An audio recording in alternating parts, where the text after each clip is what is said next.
Welcome into Cougar Tracks here on the KSL Sports YouTube and KSL News Radio, your legacy home of the Cougars. It's a Black Friday edition, Friday, November 28th here on Cougar Tracks, and I am your BYU insider, Mitch Harper, getting you ready for BYU versus UCF. 1 day away until the 11th-ranked Cougars look to officially punch their ticket to the Big 12 championship game, and that's where we start things off in our top story of the day. The top story of the day. The biggest story in the world of BYU sports right here on Cougar Tracks. 10-1 BYU versus 5-6 UCF in this Big 12 clash to determine, well, if BYU goes to the Big 12 championship game or if UCF punches its ticket to the postseason as they look for their 6th win on the year.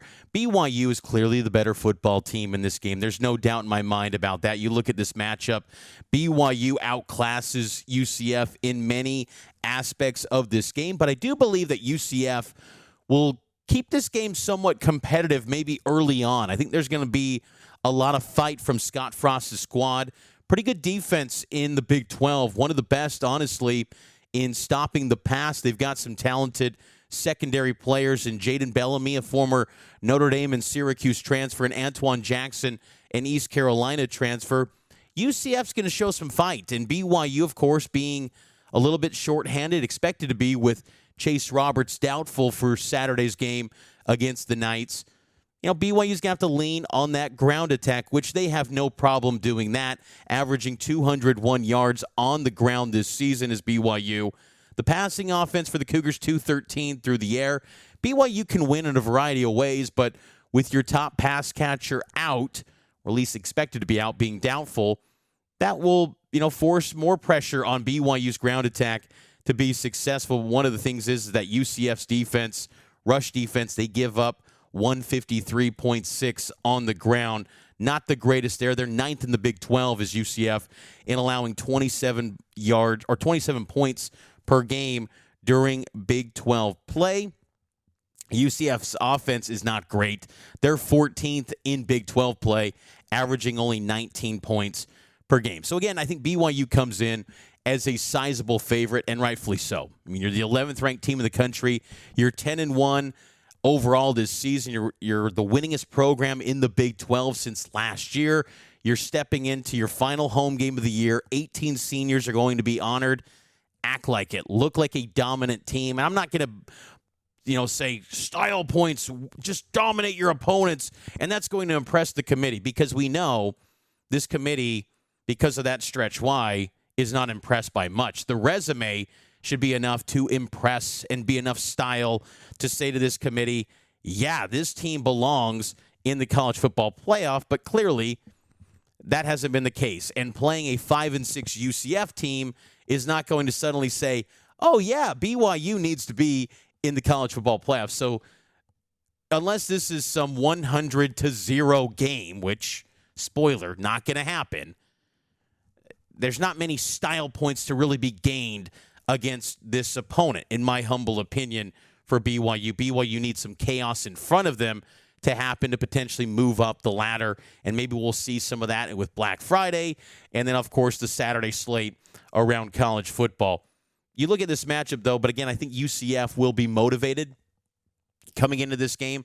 11 a.m. kickoff, 1 p.m. Eastern time here on KSL News Radio and ESPN2. Extended pregame coverage begins at 8 a.m. Myself and Kyle Ireland, we will get you ready for the Cougs and the Knights here in Provo as BYU looks to get an 11-win season in the regular season. Think about that for a second. You got to go back to when that last happened. That was 2020. Well, 2020, they go 10-1 in the regular season. You got to go back to 2001. The last time that BYU won 11 games in the regular season. So it's been a minute for the Cougars to get that level of success in the regular season. They're knocking on the doorstep of that. And if they can win this game, they're going to be heading to Arlington to likely face the Texas Tech Red Raiders next week. I think LJ Martin's going to be a big focal point once again. I think you give LJ about 23 to 25 carries on the ground this game. And then you factor in another 3 to 4 touches through the receiving game where he continues to improve on that front. LJ is going to get another big workload because, again, with UCF's talented secondary, and they're really good. I think Bellamy might be a top 3 cornerback in the Big 12 this year. It's going to be tough to pass on this team, especially with Chase Roberts doubtful in this game. So LJ, give him a big workload, and Bear Bachmeier as well, who Kalani Sitake said is fine because Bear was grimacing a little bit in the fourth quarter of that game against Cincinnati. Kalani said Bear's fine. He'll be good to go for this game. Some players besides LJ to watch that I think in this game for BYU, Tiger Bachmeier. Could we see him actually pop off a big play or two in this game? I think with the absence of Chase Roberts, it creates the opportunity for that to happen. Now, Parker Kingston's going to be the number 1 wide receiver, and Aaron Roderick this week talked about how it's been confirmation of what his belief was for Parker heading into this season, that he could be one of the top pass catchers on the team. He has been that. Parker's been really good this season, with the exception of the special team muff punts. Parker's been really good. But I think there's an opportunity for Tiger to pop off a big play potentially, maybe a quick screen that can go for some big yards with that speed.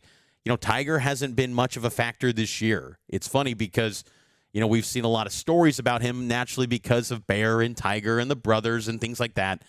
But Tiger hasn't had his spotlight yet. Could this be the spot? I wonder on that because you got Parker Kingston, you got JoJo Phillips, who will be your top 2 guys. You've also got Cody Hagan, and then you've got Tiger Bachmeier, Reggie Frischknecht, and then kind of a distant spot, Tay Nakua. This could maybe be that chance because you know Bear wants to get his brother involved. There's been spots. There's been opportunities. Think of the Iowa State game. We started to see a little more work towards Tiger. Maybe this could be the game where we see Tiger Bachmeier have a breakout moment. I also wonder, too, could this be a spot where Senior Day gets to amplify some of the seniors on BYU, some of those 18 players on the senior class? Do they get a chance to have their final moment here in Provo? Remember a couple years ago in Independence, that was the only thing that was the storyline, was Senior Day, and then also, you know, which players that are young guys are going to get playing time. How have things evolved since then? Now Senior Day is kind of a distant memory or distant thought or storyline heading into these sort of matchups to close out a regular season where it's all about Big 12 championship, college football playoff, much more entertaining storylines than simply, hey, it's Senior Day and you got the Senior Day blanket. Let's see what freshmen are going to play to maintain their red shirt. Even Jay Hill, when asked about that this week, he's like, no, not probably many guys are going to play. The guys that you've seen play are going to play, and that's going to be that. They're not going to factor in some new faces to maintain red shirts unless, of course, the score lends that opportunity. But I think, again, UCF could make this a little bit difficult at times for BYU. I think BYU takes care of business, and I'll get to my score prediction coming up a little bit later, but I think that, you know, UCF's going to show some fight in this game. They've got some intriguing individual talents. Quarterback Taven Jackson, he had 271 passing yards last week against Oklahoma State, 2 touchdowns, 2 interceptions. He's a former Tennessee and Indiana quarterback. His top target, though, is a tight end. Dylan Wade, watch for him. He's their leading receiver on the season. Last week, 4 catches for 145 yards and 2 touchdowns, 6'2", 240. He's 24 receiving yards away from becoming UCF's all-time leading receiver at the tight end position, and he's only a junior, so keep an eye out for Dylan Wade. Miles Montgomery, he's a former Cincinnati running back who BYU faced 2 years ago. He's the 7th leading rusher in the Big 12 play this season. He missed the Texas Tech game, had a pretty okay game against Oklahoma State, but BYU has faced him. Jay Hill has 2 years ago when Montgomery was with the Cincinnati Bearcats. But this will be also a game, too, where BYU needs to prevent the underdog from having long scoring drives. UCF this season has had 15 drives of 75 yards or more this season. So no methodical drives need to be allowed for UCF, because if they can have that early, that could give them, some optimism and some confidence that they can hang around in this game. And for BYU, they've got to start off strong. If you can get this thing up to 14-0 in the first quarter, you put the hammer down, and then this is game over. And then you can have that celebratory senior day where all 18 seniors can play. Everyone can get their moment. Freshmen can play. You can get those valuable snaps.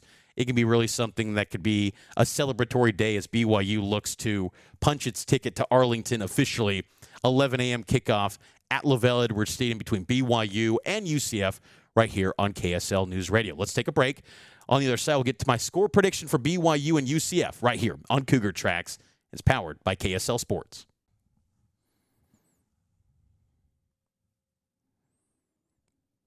Cougar Tracks rolls on here on the KSL Sports YouTube page every single day. BYU Sports Talk on the YouTube page or audio podcast platforms. Appreciate all of you for subscribing to the show wherever you get your podcast. So the latest update for BYU football versus UCF in the availability report coming from Thanksgiving night.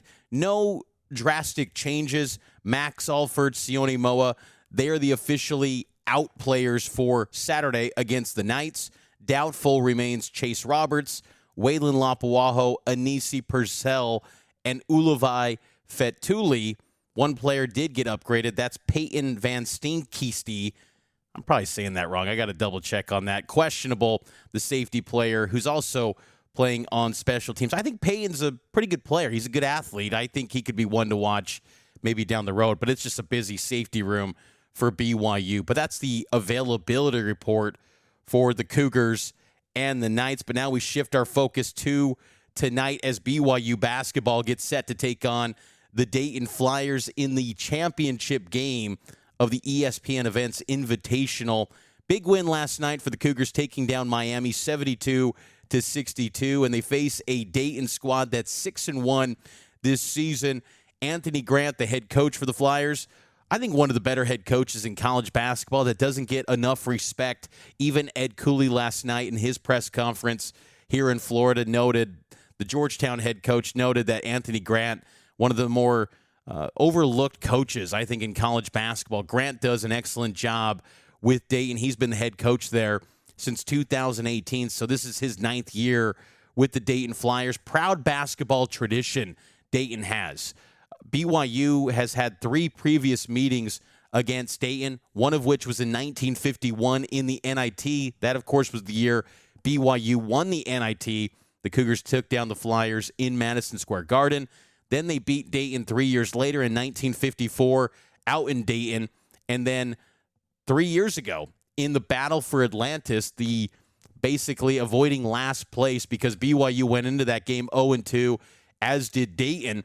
BYU was down by 23 points in the first half, and the Cougars stormed back to get an overtime victory over Dayton. Richie Saunders, coincidentally, when asked earlier this week at the team hotel his favorite memories at these holiday tournaments, and he pointed instantly to that win over Dayton back in the Bahamas in 2022 as one of his favorite memories in these holiday tournaments. Dayton's a interesting challenge for BYU as they will full court press you for an entire game. And last night they looked pretty good, Dayton did, against Georgetown, but they gave up a big run to the Hoyas to allow the game to go into overtime. But Dayton will pose some challenges for BYU with that full court press. But the nice thing is for BYU is they've got guards who are, one, good ball handlers, but quick. You know, Rob Wright's speed could be a real difference and highlighted in a matchup where you got a team that loves to full court press and just bring a lot of pressure and speed up a team. And, hey, Rob Wright, when it comes to speed, he is more than willing to play that sort of game. One thing that did catch my attention with Dayton, though, they've been shooting the ball pretty well 3 of the last 4 games from beyond the three-point arc. They've shot for better than 40% from 3 in 3 of the last 4 games, 42% knocking down the tray against Georgetown, 11 of 26. Then you go back against Marquette, they hit 41% of their threes. So against power conference opposition, they've been pretty good. Against Cincinnati, however, they only shot 2 of 26 from 3 against the Bearcats. That's their lone loss this season for Dayton. That was against a Big 12 foe in the Bearcats. But Dayton, their top scorers, Javon Bennett, a guard, he's averaging 16.1 points per game. Deshane Montgomery, 14.9. And then Amel Leeting, 13.4 for the Dayton Flyers. But I think for BYU, handling the press will be key. I think also defensively, too, continuing to excel on that end of the floor. Because we know BYU's offense, they will have flashes and stretches where they will be looking like the best offense in college basketball. We know they have that ability. I think the thing is continuing to stack up those days, in the words of Kevin Young, on the defensive end. Because if BYU is going to be a Final Four team, and look, BYU's got the talent to do that. They're top 10 in Ken Pom right now. We're inching closer to that AP top 25 ranking that some would say always determines what will be the national champion. It's the Week 6 AP Top 25. Teams that are in the top 12 of that AP Top 25, I think it's like the last 15 years, someone in that grouping has won the national title. BYU currently sits at number 9 in the AP Top 25. So if you get a win here, you likely stay in the top 10, maybe climb, and you're kind of hovering in that range to be in that grouping of teams that ultimately decides a national title. So everything's in front of BYU to this point of the season. They're 5-1. I think playing some really good basketball. I think the big issue, though, is what does the rotation look like with Dawson Baker's injury? That was unfortunate to see him go down.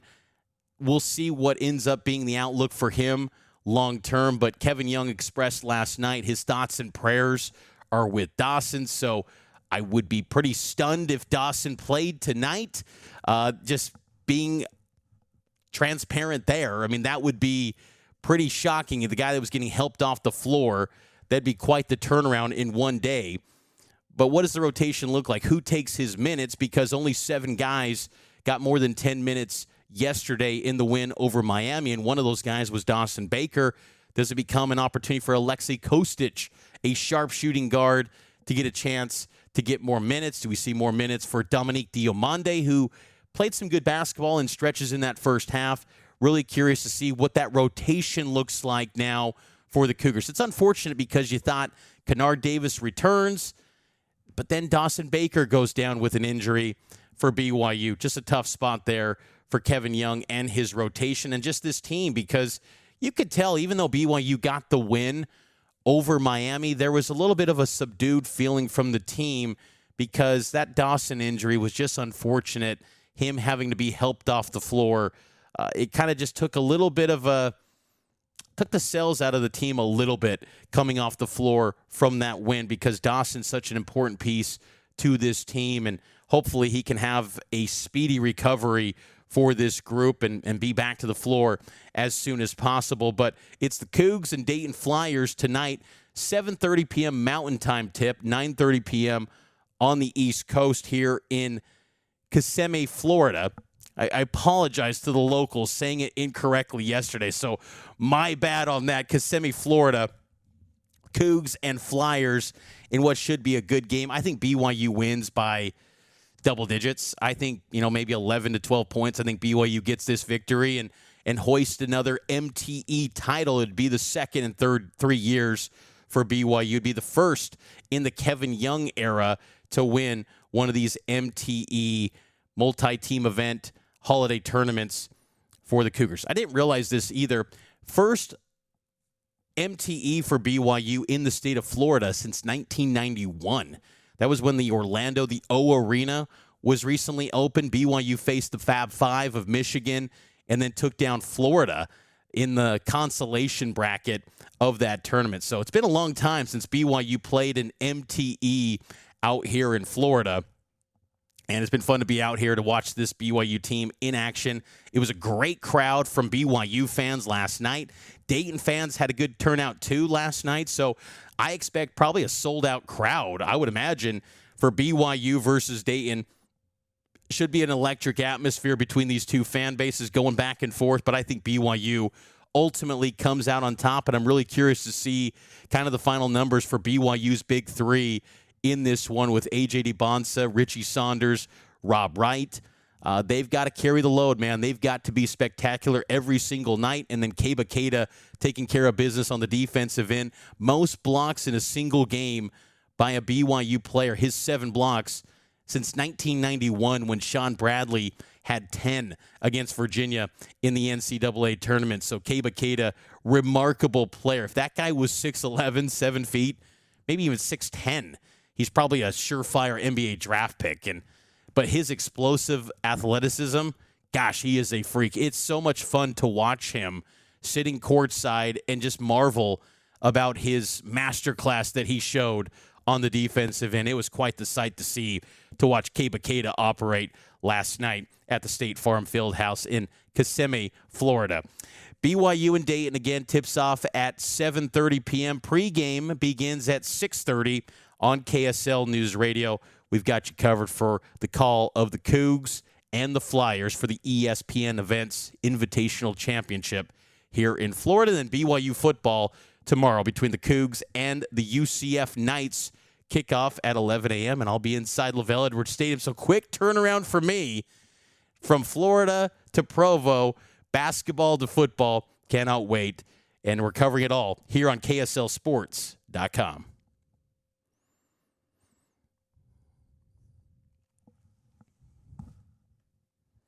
Welcome back into Cougar Tracks here on KSL News Radio and the KSL Sports YouTube page. Mitch Harper here with you.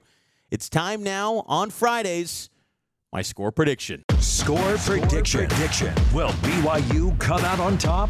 It's time for Mitch's score prediction for the next game. You know how we roll here on Cougar Tracks every Friday, giving you the score prediction for the next BYU football game. And I'm very confident BYU wins this game. I'd be pretty stunned if BYU lost this game. Not saying it's impossible. It's the Big 12. Anything can happen in this conference. But, again, I've been on this show consistently talking about how consistent of a football team BYU is, and that consistency will once again show itself on Senior Day against the Knights as UCF makes its first trip to Provo since 2011. I think BYU wins comfortably in this one. I think BYU 31, UCF 10. It feels like a type of score that not, whoa, awe-inspiring, like how did that happen type of game, but a solid, sound beatdown that we've typically grown accustomed to with Aaron Roderick, Jay Hill, Kalani Sitake-led BYU football teams. Not going to be glitzy, not going to be glamorous, but it's sound, it's effective, it's efficient, and it's complimentary football. I think they'll put up a big day on the ground with L.J. Martin and Bear Bachmeier. I think BYU is going to run the football a lot. I think BYU's defense maybe gets a touchdown. It would be great for Tanner Wall, who's been an excellent playmaker in his BYU career, to get a pick six or something along those lines, to have a moment like that again at LaVell Edwards Stadium. Obviously, 2 weeks ago, he had the pick six against TCU. Would be great to see someone like Tanner Wall have that moment again. Maybe a Jack Kelly pick six. Remember, he had one against Portland State earlier in the season to open up the year. So something like that would be great for particularly the seniors on the defensive side to maybe have a defensive touchdown. That would be great to see. I think BYU's defense completely stuffs UCF's ground attack with Montgomery. UCF, 23% stuff rate this season. They have, and which is percentage of runs getting stuffed behind the line of scrimmage. So I would expect some good number of tackles for loss by BYU's defense. BYU's defense also has been doing a nice job in terms of sacks this season. I think they reached the 20 sack total this season during conference play. They're trending up as a defensive unit. And I think they get to Taven Jackson a handful of times in this game here on Saturday. And then keep in mind, too, for UCF, this is the biggest crowd that they're going to face this season. The only other time that they faced a crowd of more than 60,000 fans was against Texas Tech 2 weeks ago. They lost that game 48-9. And I'm not going to say, the crowd single-handedly has an impact on games, but it does play a role. Home field advantage in college football is a much bigger deal than other sports. I think college sports in general, home court, home field, it's a bigger deal than pro sports. and BYU's home environment, even in the morning, will be electric, and something of which that UCF has simply not seen to the degree of BYU. Texas Tech gets loud. We saw that in Lubbock earlier this month, but I think Provo is even more electric because I think fans sense the opportunity that's in front of BYU, because you think about what this program has always wanted, access to the biggest stages. And look, the man is still saying BYU doesn't belong. But you know BYU sports, they're always looking to break that wall down and prove their worth. And this is a chance to punch your ticket to the Big 12 championship and get an opportunity and a stage to prove your worth as a program. I expect the fans to be ready to roll coming up on that morning kickoff, 11 a.m. Curious to see Cougar kickoff and maybe just the excitement level for that, because 2 years ago for the Oklahoma game, when that was a 10 a.m. kick, there was no excitement, no energy for that game. But granted, BYU was a 3-touchdown underdog and going through a losing streak at that time, whereas this spot, BYU has everything in front of them. Keep in mind, too, the score that I put up, 31-10, look at the baseline of what Aaron Roderick wants from his offense, about 3 points per drive. I would expect 10 to 11 drives in this game once again. Last week in a game against Cincinnati where they ran the football a ton, they had only 10 drives. I think that's a good benchmark for this game, so you get to around that 30-point mark for BYU. Maybe it could go higher with the defensive touchdown or two if that sort of thing happens, but I think 31-10 is a safe bet, and BYU wins by 3 touchdowns and moves to 11-1 and gets to Arlington for the Big 12 championship game. That's going to do it for this edition of Cougar Tracks. I hope all of you enjoyed it. Make sure to subscribe to the show. Leave a 5-star rating and a review. It helps out the show a ton. And I will be back tomorrow after BYU versus UCF from Provo for the Cougs and the Knights to recap the post-game action. You'll hear me on Saturday morning with Kyle Ireland to get you ready for kickoff and a whole lot more as BYU football wraps up the regular season and BYU basketball tonight here on KSL News Radio. So tune into that here on Cougar Tracks, and it's powered by KSLSports.com.